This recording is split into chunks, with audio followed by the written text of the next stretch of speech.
in my freshman, I think it was English course, we had the option of writing a creative writing piece, which I love. I love being creative and really wanted to push the boundaries from what that professor was looking for so they could see my spirit.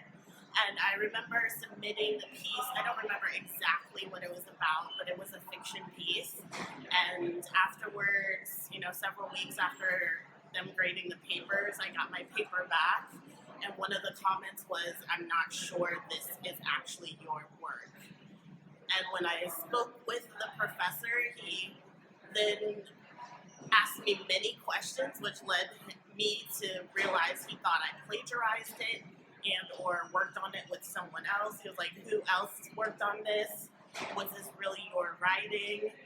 Explain to me how you got to this conclusion. Explain to me how you developed this part."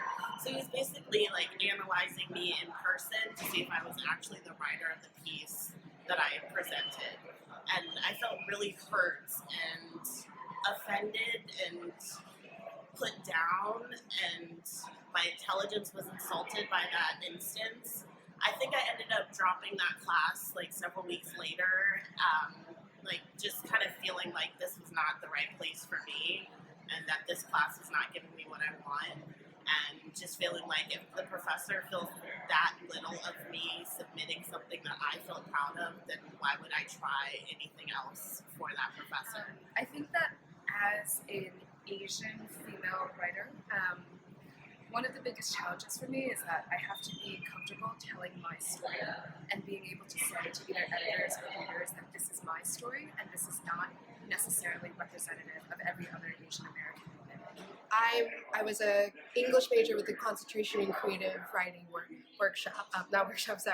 major in undergraduate, and I was in a creative writing workshop where I wrote about is a piece about a woman who was trying to explain to her male friend about this sexual harassment incident when she was 13, and she was being catcalled and followed by a man.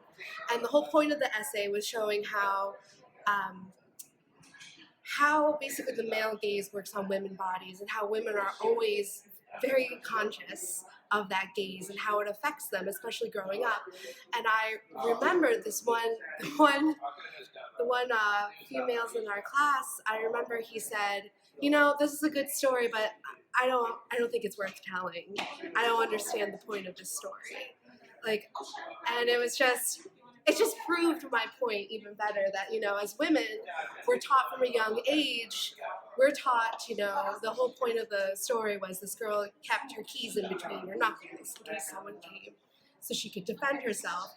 And the whole point is that women are told this one thing, but men are told that this narrative isn't valued. They're never told that, don't do this to women or don't value these stories. So I think the really important thing about BinderCon is it's teaching women to not only teach them to develop how to tell their stories, but also to value those stories. Right now I'm doing a story on women in the punk scene and how they're kind of, it's underrepresented, or you don't really see a lot of women in punk in I guess the mainstream or whatever.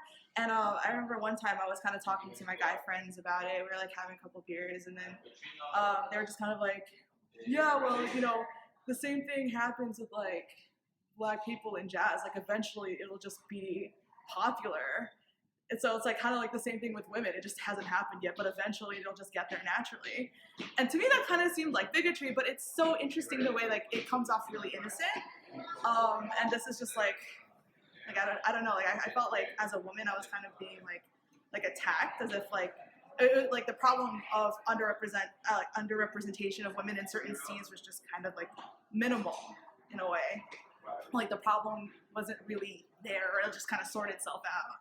So I think that because I'm coming at the piece in a very personal perspective, I don't know, it made me feel really crappy. I don't know. I just recently saw an article of a Latina student who submitted a piece that she wrote the word "hence" to just start off a sentence, and the professor said, "This is not your language," and it brought me back to that exact place, because I remember exactly feeling that way, that I was insulted by a professor because he didn't think that I had the intellect to put together something because of my color. The other thing that all women, whether we're writers or professionals or whatever else, have to deal with is this sense that we're not good enough at whatever it is that we do. And so being able to break out of that mold and say that I'm here, my story is worth telling, just as my own, is something that's a constant challenge. It's something that I always work on.